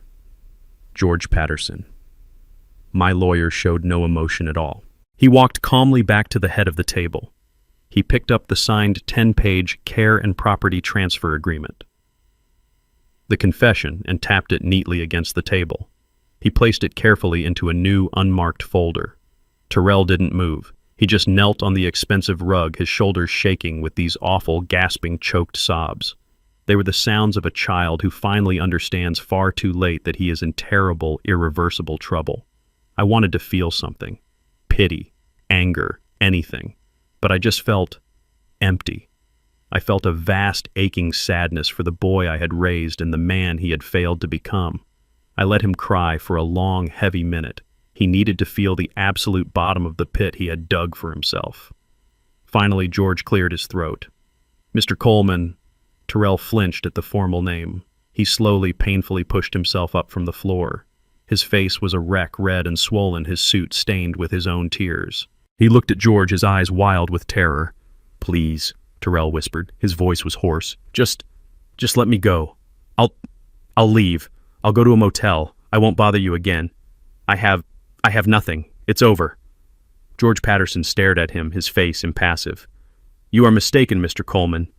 You still have a great many things." Terrell looked confused. "What?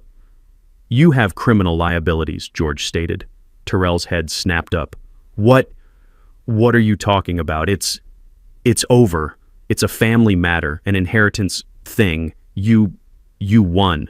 You took it all." "This was never a meeting about an inheritance, Terrell," George said, his voice dropping, becoming the sharp clinical voice of a prosecutor. "This was a meeting to finalize the evidence against you. You seem to be under the impression that this ends here. It does not. It ends in a courtroom." "Evidence for what? For what?" George actually pulled a new yellow legal pad from his briefcase and clicked his pen. "Let's list them, shall we? First," he said, "conspiracy to commit felony elder fraud. You, your wife, and your in-laws conspired to deprive your parents of their legal property by making fraudulent claims of mental incompetence." He held up the stack of papers they had all signed. "A charge to which you have all very helpfully just confessed to in writing, with witnesses." Terrell began to shake a visible tremor that started in his hands. "No, we just thought." "Second," George continued writing on the pad, "attempted wire and bank fraud, a federal offense. 3 months ago, you and Richard Preston personally petitioned the First National Trust Bank to gain control of the Coleman Trust's assets, making false claims about your father's mental state. The bank's security footage is excellent. The manager's testimony is even better." I was just worried about him," Terrell pleaded.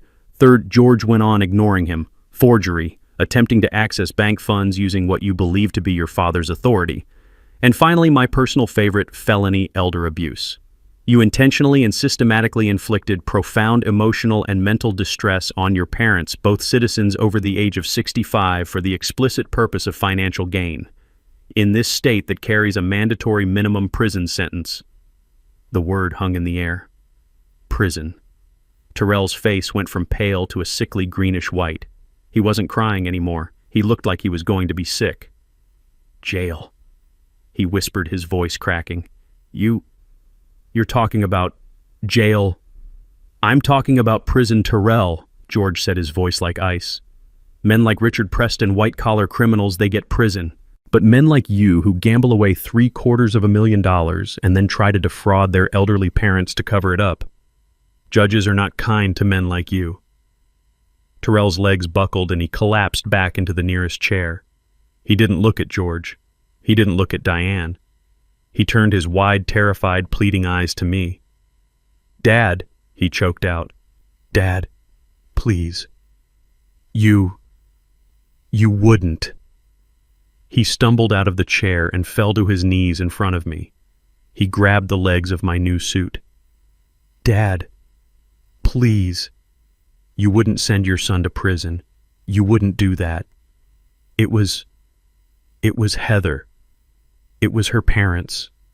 They put those ideas in my head. They told me it was normal. I was desperate. I love you, Dad. I've always loved you. Please don't do this." I looked down at the 38-year-old man sobbing at my feet. "You love me," I repeated. The words felt like gravel in my mouth. "You tried to have me declared insane and locked away in a nursing home, Terrell. Is that what love looks like to you? You stood in my kitchen in my house and you told me I should just accept being moved to the basement. I didn't," he sobbed. I was scared. You were greedy, I said, and now you are pathetic. You asked me if I would send my son to prison. Let me ask you, would a son try to send his father to a mental asylum? You already have my answer. You gave it to me yourself last night. I looked at George. George, is there a way for him to avoid this? Tyrell looked up, his face slick with tears, a new, desperate hope flooding his eyes. Yes, George said. As I told Mr. Coleman before this meeting, he is conditionally merciful. He is willing to instruct my office not to forward this entire beautiful airtight file to the district attorney's office. Anything, Tyrell cried, still on his knees. I'll do anything, Dad, I swear, anything. On one, George said, very specific set of conditions. They are absolute, they are non-negotiable. Do you understand? Tyrell nodded frantically. Yes, just tell me. First, George said, you will sign the full and detailed confession of your actions, which my team has already prepared based on the document you signed earlier. Second, you will sign the divorce papers we are drafting right now, citing irreconcilable differences and waiving all claims to any community property present or future. Third, you will agree to a permanent 500-mile restraining order against Heather Preston and her parents. We must ensure you are never again under their toxic influence. Yes, I'll do it, Tyrell said, nodding, grabbing at the chance. Is that it? I'll sign it all. I'll do it right now. And fourth, George said, his voice dropping, the most important condition, the one that Mr. Coleman, your father, designed himself. Tyrell was still on his knees, looking up at George, waiting for the final blow. He was a cornered animal ready for anything. But before George could speak, Diane held up her hand. Wait, George, just wait. She had been silent, a ghost in the room, absorbing every awful revelation. Now she stood up from her chair. She walked past me, past Monique, and stood over her son. I expected to see her usual softness. I expected tears. But her face was hard. It was the face of a mother who had been betrayed to her very core. Before we talk about conditions, she said, her voice shaking but clear, I need to know one thing. Tyrell looked up at her, his face a mess. Mom, anything. Why? She asked. It was the simplest question in the world and the most complicated. Just why we loved you, Tyrell. We gave you everything. We worked so hard. Your father, he built this legacy, this secret to protect you. And you tried to destroy him. You looked at us, your own parents, and you saw what a burden, an obstacle. What did we do? What did I do to make you hate us so much? This question was more devastating than any legal threat. This was his mother asking him how he had become a monster. Tyrell couldn't answer. He just broke. He buried his face in his hands, and his sobs echoed in the silent, expensive room. I don't hate you, he choked out, his voice muffled. I don't. You just what? Diane demanded. What was more important than us? He looked up, and the truth, the ugly, pathetic truth, finally came pouring out of him. I was ashamed, he yelled, the words ripping from his throat. I was always ashamed. I frowned. Ashamed of what? We gave you a good home. We gave you an education. You don't get it, he cried, looking at me. You never got it. I grew up in that simple house, that humble house. I went to the State University while all my friends went to Yale and Harvard. You were an architect, Dad, but you drove a 10-year-old Honda and fixed your own roof. Mom, you were a homemaker, but you cut coupons and shopped at discount stores. You called it frugal. You called it valuing labor. He laughed that broken, terrible laugh again. You know what they called it, my friends? They called it poor. They called it cheap. So you were ashamed of us, I said. It wasn't a question. And then he continued, ignoring me. I met Heather and her family. Richard, Barbara. They had things. They didn't just have money, they had class. They talked about summers in the Hamptons, skiing in Gestad clubs that I didn't even know existed. They were better. They are criminals, Monique said, speaking for the first time. I didn't know that then, Tyrell screamed at her. I just knew they were everything I wasn't. I wanted to be one of them. I wanted Heather. And to get her, I had to lie. I told her you were old money. I told her you were eccentric, and that you were modest by choice, but that you were secretly loaded. He looked at me, a bitter irony in his eyes. Turns out, I wasn't even lying, was I? You were loaded. You just never told me. The lie just got bigger. He went on, his voice dropping to a whisper. I had to buy her the ring. I took out a loan. I had to take her on vacations we couldn't afford. I took out another loan. Then I had to keep up. The condo, the car, the dinners, and the betting. I thought I could make one big score. Just one. Pay it all off. Live the life I was pretending to have. But you didn't win, I said. I never won, he whispered. I just lost, and lost, and lost. So you came for us, Diane said, her voice flat. When your lies ran out, you came for us. Terrell nodded, his shoulders slumping in total defeat.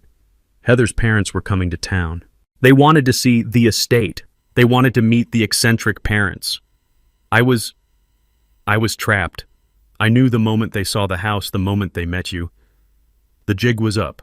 They would see you just as you were. Simple. And you couldn't have that, I said. No, I couldn't. So the plan to declare me incompetent, it was Richard's idea, he said, grabbing at the excuse.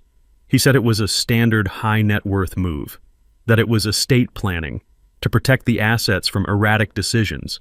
I went along with it. I thought, if I could just get control of the money, I could fix everything before you even knew it was gone. And when that failed, I pressed. What was the plan last night, Terrell? He wouldn't look at me. He looked at the floor. Tell me.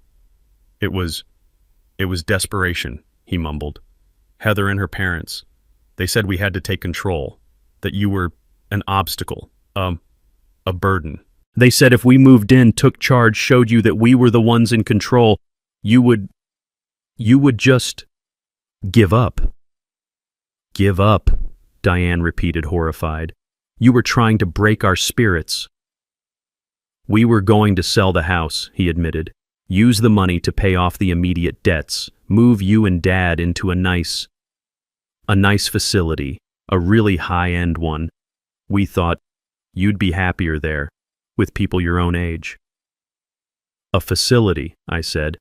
You were going to sell our home, the home I built, and use the money to pay your gambling debts, all while locking us away in a nursing home. He stammered. You were ashamed of us, Terrell. I said, the final cold truth settling over us. You were ashamed of our simple life. So you decided to steal it, sell it for parts, and throw us away, all to impress a family of thieves and frauds. He had no answer. He just knelt there, the full, ugly, pathetic truth of his life exposed. He was a weak man, a gambler, and a liar who had tried to destroy his own parents out of shame. Terrell's confession hung in the air, thick and toxic. He was still kneeling on the floor, a broken 38-year-old man who had just admitted to throwing his entire life away because he was ashamed of us. He was ashamed of our love. Diane, who had been standing over him rigid with a mother's pain, slowly raised her right hand. I saw it coming, but I did nothing to stop it. The sound of her palm connecting with his cheek echoed in the high-ceilinged room. It was not a gentle tap. It was a hard, sharp slap that snapped Terrell's head to the side. That, she said, her voice trembling with a fury I had never heard from her in 45 years. That is for making me cry. That is for the terror you put us through. That is for standing in my kitchen and planning to throw your father and me into the basement. Terrell didn't even flinch. He just stayed there, his head bowed, the red mark blooming on his cheek. I thought that was it. I thought that was her final judgment. But then she did something that shattered my own resolve. She let out a great, shuddering sob, and she knelt on the floor in front of him. She pulled his head to her chest and wrapped her arms around him, holding him as he sobbed. And this, she cried, her tears falling into his hair. This is because you are still my son. You are my son, and you are a fool, a terrible, terrible fool. but you are still my son." Terrell's composure, the last of his pathetic defenses, completely shattered. He howled. It was a sound of pure, bottomless grief. He clung to his mother, his face buried in her shoulder, and they knelt there together, two halves of a broken heart, crying for the family that he had just destroyed. Monique turned her back, walking to the window to give them a moment of privacy. George looked at me, his face impassive, but his eyes said, "What now, Louis?" I let them cry for a full minute. I let the poison out, but this was not the end. This was the beginning of the consequences. I walked over to them. "Diane?" I said, my voice firm but not unkind. "That's enough." I placed my hand on her shoulder. She looked up at me, her face a mask of tears. "George, Monique," I said, "please give us a moment. My wife, my son, and me." George nodded. He and Monique quickly and quietly left the conference room, closing the heavy door behind them, leaving the three of us alone. I looked at Terrell, who was still kneeling, and at Diane, who was sitting on the floor beside him. "Get up, Terrell," I commanded. He sniffled, wiping his nose on the sleeve of his expensive rumpled suit. He looked like a disobedient child. "Dad, Get up." He slowly, painfully pushed himself to his feet. He stood before me, his head bowed, his shoulders slumped. "You have two paths," I said, my voice cold and hard. "I need you to listen very carefully. George and I have prepared a file. It contains the bank records, the testimony from the bank manager, the audio recordings of your Plan B conversation, and the signed confession that you and your criminal in-laws just gave us. It is enough to send you, Heather, and both her parents to prison for a very long time. That is path A. You and I and your mother never speak again." Terrell's eyes widened in raw terror. "Dad, no, you said there were conditions." "I did," I said. "And that is path B. You will avoid prison, Terrell. You will not face criminal charges from me, but you will pay for what you did. You will pay in a way that you finally understand. And these conditions, they are not negotiable. You will agree to all of them right here, right now, or I will call George back in here and he will walk that file straight over to the district attorney's office. Am I clear?" Yes, Dad, clear," he said, nodding frantically, his eyes desperate. "Anything, I'll do anything." "Good." I began to pace. "First, you will go into treatment, not just therapy. You are a gambler. You have an addiction. You will check into a 30-day inpatient program and you will follow it with outpatient meetings for as long as the doctor deems necessary. Am I clear?" "Yes, Dad." "Second, you will find a job. I don't care what it is. You can sweep floors, you can flip burgers, you can drive a truck. You will earn a paycheck with your hands. And with that paycheck, you will begin to pay back the $750,000 you owe, not to me, to the trust. You will pay it back with interest. You will not receive one single penny from me or from your mother or from the trust. Your inheritance is gone. Forever. Am I clear?" He swallowed hard. The reality of a lifetime of debt, of working-class labor, was hitting him. But he looked at me at the prison door waiting on the other side, and he nodded. "Yes, I understand. I will." Third, the Prestons, Heather, her entire family. You are done with them. George is drafting the divorce papers as we speak.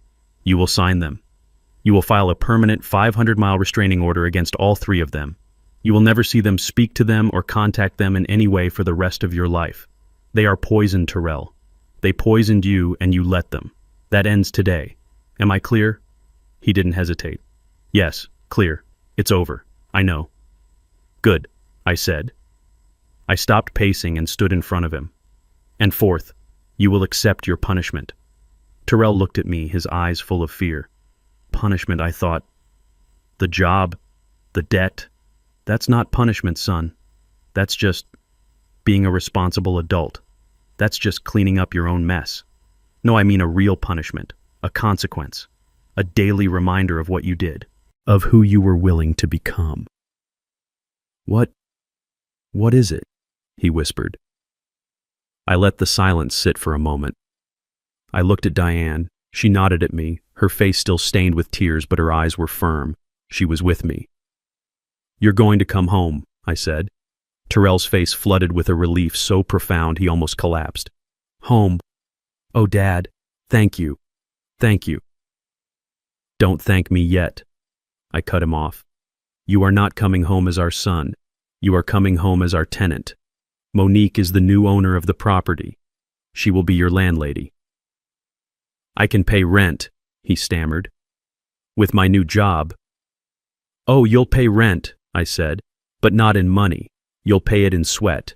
You are going to live in the basement. His face froze. The basement. The guest room. The one in the basement. The one you and your wife so generously selected for me and your mother. That will be your new home. It's comfortable. It's convenient. It's close to the laundry room.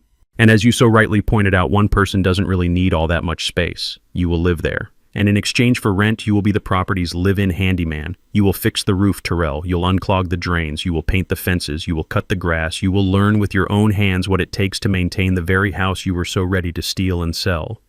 You will do that every day until you have paid your debt not just to the trust, but to this family. Do you accept these conditions? He stared at me, the full weight of his humiliation, his fall from grace crashing down on him. He had gone from a $35 million heir to a broke, divorced gambler sentenced to live in his parents' basement as a handyman. It was as I had intended, a fate worse than prison. It was justice. He looked at his mother. He looked at me. And he gave a single, slow, defeated nod. Yes, Dad, he whispered. I accept. 1 month later, the house at 124 Willow Creek was no longer the same. It was lighter. The oppressive, suffocating tension that had defined our lives for the past few years was gone, replaced by something I hadn't realized. I'd missed the sounds of a normal, happy home. Monique and her husband David, a kind and steady man who worked as a high school physics teacher, had moved in 2 weeks after that day at George's office. They took the 2 guest rooms on the second floor. Monique, it turned out, was 6 months pregnant, a fact she had been afraid to share with anyone in the midst of the family chaos. The moment Diane found out, she transformed. The haunted, betrayed woman who had walked out of George's office disappeared, and the mother I had married returned. Her grief over Terrell's betrayal was channeled into a new, fierce purpose, preparing for her grandnephew. The house, which had been silent for so long, was now filled with the sounds of Diane and Monique laughing in the kitchen, arguing over paint swatches for the nursery, and baking. God, I had missed the smell of Diane's baking. She hadn't baked for pleasure in years. Now the house constantly smelled of cinnamon vanilla and apple pie. Diane and I were back in our master bedroom, our sanctuary. Life was settling into a new rhythm, a better rhythm. Monique and David insisted on paying for groceries. David, it turned out, was a fantastic gardener and spent his weekends reclaiming the backyard from the weeds. We were a family, a different one than I had planned, but a real one. And then there was Terrell. Terrell lived in the basement. He had returned from the 30-day inpatient gambling addiction program just last week. He looked thin. The arrogance that had defined him for so long was gone, stripped away, leaving behind a hollow-eyed, quiet man I barely recognized. He had kept his word. He had gotten a job. He was stocking shelves and mixing paint at the local Ace Hardware store. Every evening at exactly 6:15, I would hear the side door open and close. I would watch from the kitchen window as my son, my 38-year-old son, walked across the yard to the basement entrance. He was no longer the man in the sharp navy suit. He came home covered in a fine layer of drywall dust, his hair matted with sweat, his fingernails permanently stained with grease and paint. He looked exhausted. He looked broken, but he also looked real. He did not join us for dinner. That was part of the arrangement. His meals were his own responsibility. He ate alone in his basement room. He was a tenant. A handyman. He was serving his sentence.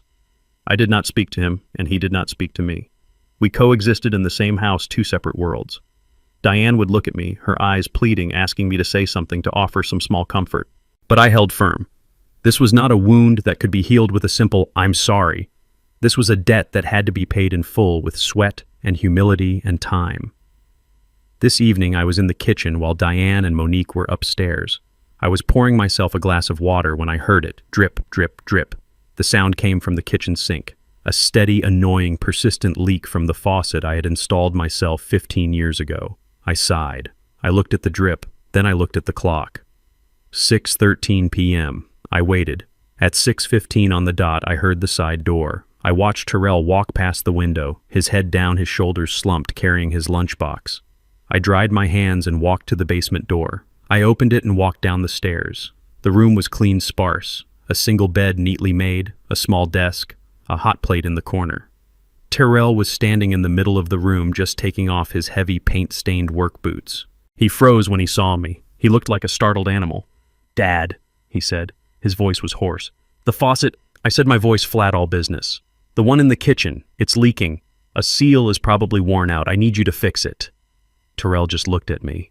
For a second, a flash of the old arrogant Tyrell sparked in his eyes. The marketing director who didn't fix things. The man who hired people. I met his gaze unblinking. The spark died. He looked down at his dirty hands. "Okay," he said quietly. I'll need to go back to the store tomorrow. Get a new O-ring set for that model." "Fine," I said. "See that you do. Monique needs the kitchen for dinner." I turned to leave. I was halfway up the stairs when I stopped. I didn't turn around. "Your mother," I said, my back still to him. "She made that chicken cacciatore you like. There's a plate saved for you on the stove." I heard a sharp intake of breath from the room below. I waited. I heard a sound, a small choked noise. "Thank you," he whispered. His voice was thick. "Please, tell her thank you." I stood there for a moment longer, my hand on the railing. I was not ready to forgive him. I was not even close. But I knew what I was seeing. "You're paying your rent, Tyrell," I said, still not looking at him.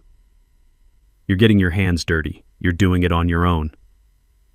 I paused, and the final words came out heavy with the weight of everything we had lost and everything that was still broken. "For the first time in your life, you're doing it on your own." I walked up the stairs and closed the door, leaving him alone in the basement with his tools and the dinner his mother had saved for him. The phone rang 2 weeks later. It was George. His voice was crisp, efficient, and held a note of finality. "Lewis," he said, "I wanted to give you the final update on the Preston side of things. It's officially over." I was sitting at my kitchen table nursing a cup of coffee. Through the window I could see Diane and Monique in the backyard, sitting on the porch swing, talking animatedly about the baby that was on the way. "What happened, George?" I asked, my voice calm. "Richard Preston," George began, "was arrested by federal agents an hour ago at his golf club, right on the 9th hole." I closed my eyes. Justice.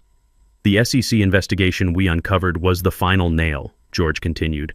"He wasn't just borrowing from his clients, Lewis. He was running a full-blown Ponzi scheme. He's looking at 20 years minimum. He's not getting out." I thought of that arrogant, condescending man who had laughed in my face and told me I was irrelevant. He was a man who measured everyone by their bank account, and his, it turned out, was built on pure fantasy. "And his wife Barbara?" I asked. "Completely wiped out," George replied, and I could hear the grim satisfaction in his voice. "Every account she had was tied to his fraudulent business. The house has been seized by the feds. The cars are gone. She's currently living in a Motel 6, according to my investigator. She's functionally bankrupt. Worse," George added, "she had the audacity to try and call my office demanding that the Coleman Trust pay for her legal fees. She claimed she was a victim of my aggressive tactics." "What did you do?" "I sent her a bill," George said flatly, "for the emotional distress she caused my clients, Mr. and Mrs. Lewis Coleman. She won't be calling again. The Prestons Lewis are finished, socially, financially, and legally. They flew too close to the sun and they got burned." I felt a quiet sense of order settle over me. It wasn't joy, it was just completion. "And the daughter?" I asked. I couldn't bring myself to say her name. "Ah, yes, Heather. She's been busy," George said. "How so?"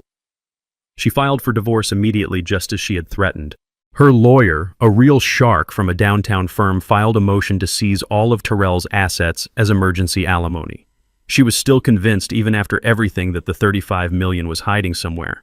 She was convinced that we were just playing an elaborate game." "What happened?" I asked, though I could guess. George actually chuckled, a dry, humorless sound. "It was anticlimactic. We had Tyrell submit his last 3 pay stubs from the Ace Hardware store. We provided a notarized copy of his new lease agreement for the basement room. We showed his bank account, which currently has a balance of $212.48.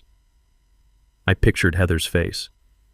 Her lawyer, George said with deep satisfaction, quit the case this morning. He cited non-payment of services. It seems Heather couldn't afford her own shark. She has no job, no skills, and her parents' credit cards are now just useless pieces of plastic. She gets nothing. So she's left with nothing. She is left with exactly what she brought into this family, George confirmed, a bad attitude and a lot of expensive, out-of-style clothes. There was a pause. Don't feel too sorry for her, though, George added. My investigator did one last follow-up purely out of professional curiosity. She's already back on the market. She was spotted last night at a gala at the art museum trying to talk to a 90-year-old oil baron. She's hunting for her next victim. I shook my head, a small, bitter smile playing on my lips. Some people never learn, George. No, Louis, he replied. They don't, but we do. And Terrell is learning. That, I think, is what matters. His words hung in the air. So, George asked, his voice softening, all business concluded. That's the end of it. The Prestons are gone. Heather is gone. Terrell is paying his dues. The last question is, are you happy, Louis? After all this, was it worth it? I didn't answer right away. My gaze drifted back out the window. Diane and Monique were still on the porch swing laughing. In the yard, I could see David, Monique's husband, standing next to our old, stubborn riding lawnmower, and next to him was Terrell. He was covered in grease. His hands were black. He had the mower's engine cover open, and he and David were looking inside. David was pointing at something. Terrell listened. He nodded. He wasn't the slick marketing director. He wasn't the arrogant, defeated son. He was just a man learning how to fix something. He was learning how to do the work I had always done. I watched as Terrell finally pulled the starter cord. The engine sputtered, choked, and then roared to life. He got on the seat, put it in gear, and slowly, carefully cut the first straight line across the grass. I turned back to the phone. Happy is a complicated word, George, I said. I'm not happy that my son is a broken man. I'm not happy that I had to destroy his life in order to save it. But, George prompted gently. But, I said, my voice thick. I look out my window and I see my wife smiling for the first time in years. I see my niece, who is more of a daughter to me than my son ever was, safe and secure in my home. I hear laughter here again. I watch Terrell make another pass on the mower, his face set in concentration. And I see a man out there on the lawn. I finished. A man who might one day be worth something. I'm not happy, George, but I'm at peace. And for the first time in a very long time, I'm getting there. I'm getting closer. Thanks to you. That's all I needed to hear, Louis. Take care of that family. I will, I said, the real one. I hung up the phone. 6 months had passed since the day in George's office. 6 months since the old toxic order of my family had shattered. Winter had come and gone, and now a cool spring evening was settling over the house. Sunday dinner at 124 Willow Creek had once been a performance. A tense, quiet affair where Diane and I tried to pretend and Terrell and Heather pretended right back, all of us choking on unspoken resentments and lies. But this was different. The table was set for 5. The air in the dining room wasn't heavy. It was light. It smelled like Diane's roasted chicken and the lemon pound cake Monique had baked. David, Monique's husband, was telling a funny story about a student in his physics class who tried to argue that gravity was optional. Diane was laughing, a real deep laugh that I hadn't heard in years. She and Monique were sitting close together. Monique was 8 months pregnant now, glowing and full of life, and Diane fussed over her constantly, her grief over Terrell's betrayal channeled into this new, fierce purpose. I'm telling you, Diane Gray is too sophisticated, Monique said, pointing with her fork. Nonsense, Diane countered, her eyes sparkling. Gray is calming. We can add accents. Yellow ducks. It will be beautiful. We don't want the baby to be overstimulated, do we? They looked happy. My wife, who had been a ghost in her own home, was alive again. She had a purpose. She was going to be a grandmother in all but blood. And at the far end of the table, sitting in the chair that Richard Preston had once tried to claim, was Terrell. He was quiet. He ate his food, his eyes on his plate. He had been living in the basement for 6 months, working at the hardware store for 5. He looked different. The arrogance that had defined him for so long was gone, stripped away, leaving behind a hollow-eyed, quiet man. His hands told the story. They were no longer the soft hands of a marketing director. They were rough. The knuckles were calloused, the fingernails clean but permanently stained around the edges. They were the hands of a man who worked. He didn't join us for dinner every night. But Sunday was becoming a tradition. It was Monique who had insisted. He's part of the household, Uncle Louis. He does the work. He should eat with the family. He listened. He didn't interrupt. He didn't boast. He didn't pretend. He was just there. "Terrell," David said, pulling him into the conversation. "That fix you did on the attic insulation, brilliant. Our room is 10 degrees warmer." Terrell looked up, surprised to be addressed. "Oh, it was just some fiberglass batting. The old stuff was compressed. I saw a draft by the north-facing eave." "Well, whatever it was," Monique smiled at him. "It worked. Thank you." Terrell just nodded, a slight flush rising on his neck. "You're welcome." He went back to his chicken. He wasn't the center of attention. He wasn't the heir apparent. He was just the man who lived in the basement, the man who fixed things. And for the first time, it seemed like that was enough. After dinner, Diane and Monique started clearing the plates, arguing over who got the last piece of cake. David went upstairs to read. I did what I always do. I went to the front porch. The air was cool, crisp, the smell of spring azaleas. I sat in my old rocking chair, the one my own father had built, and looked out at the quiet street. 124 Willow Creek. It was my house again. I heard the screen door creak open and close behind me. It was Terrell. He stood awkwardly by the door for a moment, his hands twisting in the pockets of his clean jeans. He looked nervous. "Dad," he said. His voice was quiet. "Terrell," I replied, not turning. I just kept rocking. He walked over and stood in front of me, blocking my view of the street. He looked smaller, not diminished, just human.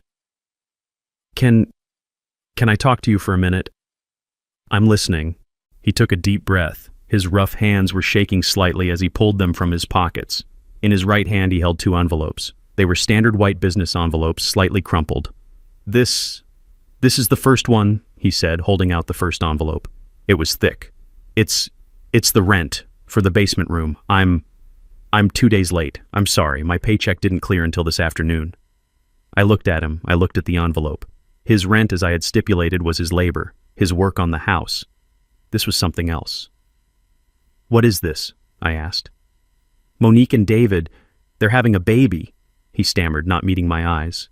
"The work I do, it's fine for the house, but they need money. For diapers, for things. It's my paycheck from the hardware store, all of it. For this month. It's $512. Please, tell Monique it's for the baby." I held the envelope. $500. The man who gambled away $500,000 was now handing over his entire hard-earned paycheck. "All right," I said, placing it on the small table beside me. "I'll give it to her." "And," he said, his voice dropping. He held out the second envelope. This one was thin. This is the other thing." I took it. It was lighter. "It's not much," he said, his voice full of a shame that was different from before. This wasn't the shame of being poor. This was the shame of being a debtor. It's $100. It's all I could save after the rent. But it's the first one." I frowned. "The first payment," he said, finally meeting my eyes. "For the $750,000. I know it's just a drop. I know it will take forever, but it's a start. $100. I'll have another 100 next month, maybe more if I get overtime." He stood there exposed, offering this pathetic, powerful gesture. I held the small envelope in my hands. $100 against a debt of $750,000. It was nothing. It was a joke, and it was at the same time the most valuable payment I had ever seen. I looked at the envelope, then I looked up at my son. "You're right," I said, my voice thick. "It's not much. At this rate, it will take you more than 600 years to pay this off, Terrell." He flinched, but he didn't look away. He didn't make an excuse. He just stood there and took the truth. "I know, sir," he whispered. I slowly, deliberately put the envelope with the $100 into the breast pocket of my shirt right over my heart. "All right," I said, patting the pocket. "One payment down, a lot more to go." A single tear escaped his eye and rolled down his cheek. He wiped it away angrily with the back of his rough hand. "Yes, sir." He stood there for another moment. "The faucet, in the kitchen, I fixed it. It won't drip anymore." "Good," I replied. "That's good work." He nodded as if he had just been given the greatest compliment of his life. "Good night, Dad." "Good night, son." He turned and walked back to the basement door, his shoulders straight. I sat there on the porch for a long time, rocking back and forth in my father's chair. I heard the faint sounds of Diane and Monique laughing as they washed the dishes. I heard the distant sound of the city. I felt the crisp spring air on my face. George had asked me if I was happy. No, I wasn't happy. Happiness was too simple a word. I had lost my son, the brilliant, arrogant, weak, lying marketing director. That son was gone forever. I had been forced to destroy him. But as I sat there in the dark, my hand resting on my chest, feeling the small crin-clad envelope in my pocket, I realized that in the wreckage I had found something else. I had found a man who was paying his debts, a man who fixed what was broken, a man who was learning the hard way how to build a life instead of just buying one. I had lost the son I thought I wanted, but I had finally found the man I had always needed him to be. I closed my eyes. The house was quiet. The war was over, and for the first time in my 69 years, my world was finally truly in order. I was at peace. Here is the lesson we can all take from this story. This story teaches us a powerful lesson about the difference between price and value. Terrell and the Prestons were obsessed with the price of everything: the house, the cars, the status, but they understood the value of nothing. They mistook Lewis's humility for weakness and his simplicity for poverty. But true wealth isn't about what you can show off. It's about the character you build in private, the integrity you maintain under pressure, and the peace you find in an honest life. Respect, loyalty, and dignity are the only assets that can never be faked, forfeited, or gambled away. What did you think of Terrell's path to redemption? And who do you think was the real villain in this story? Let me know your thoughts in the comments below. And if you liked this story and want to hear more, please remember to like and subscribe.